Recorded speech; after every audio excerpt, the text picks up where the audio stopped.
During a university lecture, Professor Julian talks about Neanderthals, an extinct group of archaic humans. He explains they supposedly were very dumb and absolute savages, based on the studies of Darwin and Galton. Their theories could tell how civilized and intelligent someone was just by their appearance. Julian disagrees, saying current humanity has a bit of Neanderthal in them. He also reveals that the world's only non-fossilized Neanderthal was found by his boss and was named William after the scientist who recognized Neanderthals as a separate species. He finishes the lecture by pointing out it could theoretically be possible to create a living Neanderthal using William's DNA. Endocrinologist Barbara watches the entire lecture, and later that day she looks for Julian at a restaurant. She brings up the possibility of cloning William, which would be very hard and complicated but not impossible. They spend their dinner discussing the details behind the process, and by the end of the evening, Barbara is curious to know why Julian's obsessed with Neanderthals in particular. To answer that, Julian takes Barbara to his lab and shows her two stone tools. One was made by Homo sapiens, and the other one by Neanderthals. There's no difference between them, so Julian thinks they could learn a lot about humanity by studying our closest cousin. That night Julian and Barbara fall in love. From then on the couple starts working on the Neanderthal cloning project, and in only 2 years they release 3 groundbreaking papers on the subject. They also move in together and have a wonderful romantic life. Unfortunately, many important scientists and university donors are worried about the morals behind this project and the potential backlash, so they cancel their support. However, the couple refuses to give up, and Barbara decides she'll carry the cloned embryo while letting everyone else think she's having a normal pregnancy. Afterward, the couple goes to Las Vegas and gets married by an Elvis impersonator.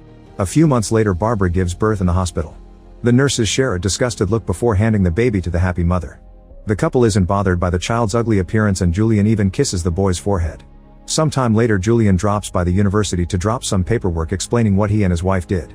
The higher-ups organize an emergency meeting, afraid of what this may do to the university's reputation. They don't like the project, but for now they decide to be supportive so they can get publicity and hopefully get a chance to control it. The next morning, Julian organizes a press conference to tell the world about the Neanderthal clone created by using cell nuclear transfer.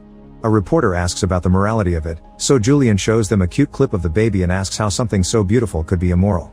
After the conference is over, Julian's boss reminds him that the board has a final say on anything that happens to the project.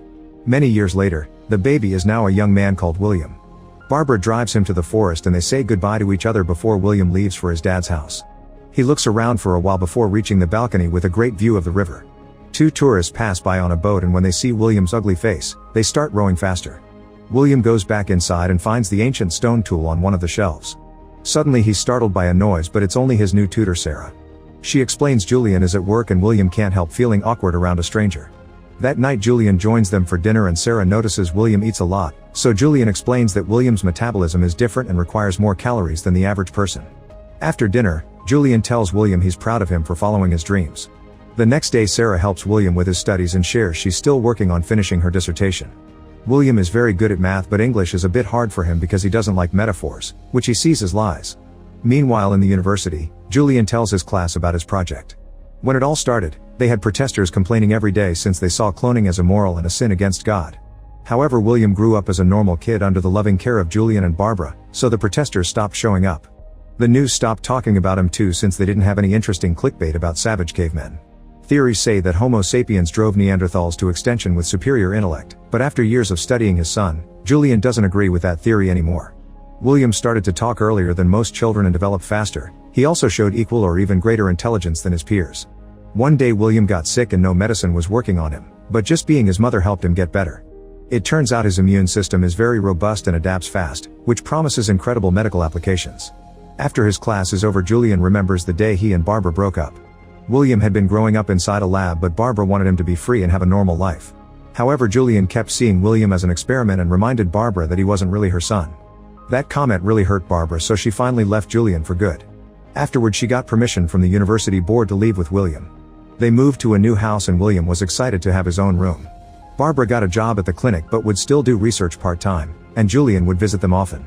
The couple still worked together to find William a good school and had to call out the principal for saying the boy wasn't fully human. Thankfully, William had a great time at school and quickly made a best friend. Julian visited him as promised and they would play games outside, enjoying William's new freedom. In the present, William is using his break to exercise, which shows his great strength. Sarah calls him to continue studying and reads him a quote from The Great Gatsby, asking him to offer his interpretation. This ends up in an argument because William thinks nobody should get to decide what another person means except for that person themselves. Another flashback shows William riding his bike down the road when a bunch of older kids saw him. They called him Caveman to mock him and started chasing after him.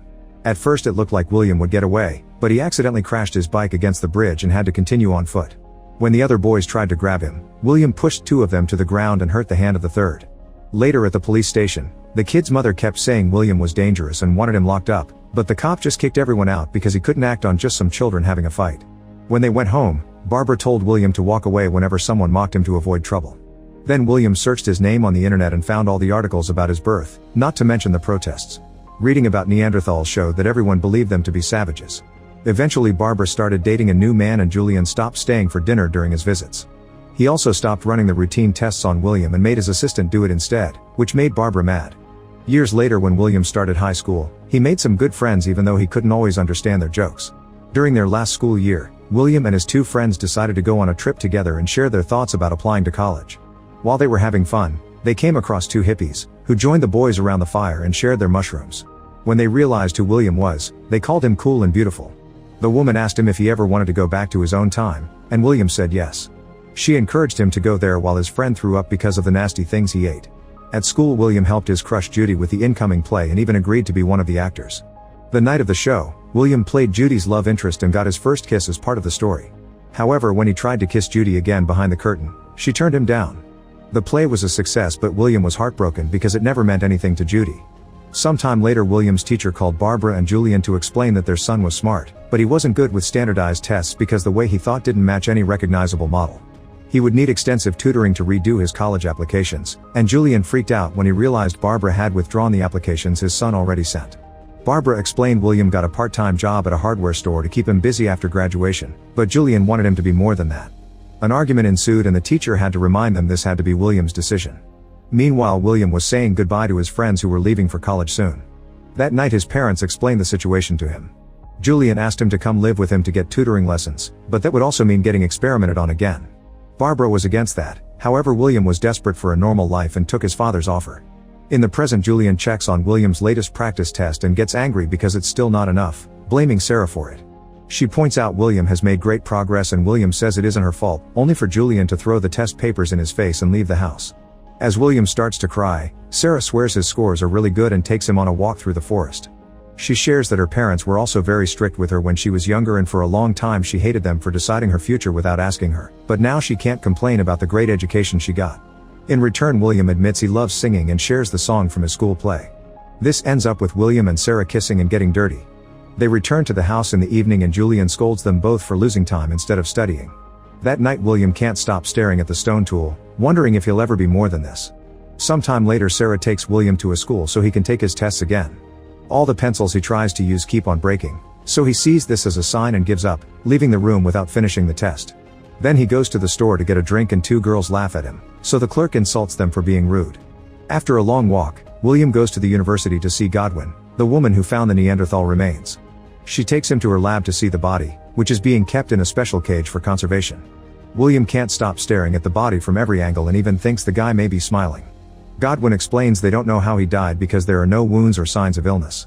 As for theories, she thinks that Homo sapiens developed the ability to create and believe narratives, and those stories could bring groups together in large quantities. Those superior numbers forced the Neanderthals into a less advantageous habitat, which eventually caused them to extinct. When William asks about the stories, Godwin tells him it includes everything from religion to political hierarchy, but also family stories. All the things people would go to war and die for. William can't understand how believing lies made Homo sapiens intelligent and thinks superior numbers are the only reason why Neanderthals were driven to extinction. He announces he doesn't belong here, and neither does the man in the box. Godwin tries to convince him he has a place, but William just walks away. Meanwhile Sarah is searching for William and can't find him anywhere, so she gets Barbara to help her. Moments later William sneaks into Julian's lecture and interrupts it when his father keeps referring to his son's life as his work. William calls the experiment a failure and Julian corrects him, saying it's William who is a failure. A devastated William runs away and Julian goes after him to apologize, saying William provoked him by embarrassing him in front of the class. William responds that Julian embarrassed himself and that he isn't his father, causing an angry Julian to slap him for it. Once again William tries to leave and when Julian tries to stop him, he accidentally drops the stone tool. Both men reach for it at the same time and William suddenly punches Julian to knock him out, as if defending his belonging. As soon as he realizes what he's done, William feels terrible. Soon students gathered around them, calling William a savage and taking pictures. William has no choice but to run away. Moments later Barbara finds an unconscious Julian and calls Sarah to warn her that the police are looking for William. Barbara will go to the hospital with Julian, so Sarah must continue her search alone. Meanwhile, William is hiding in another university building, where he's seen by a student who calls the police.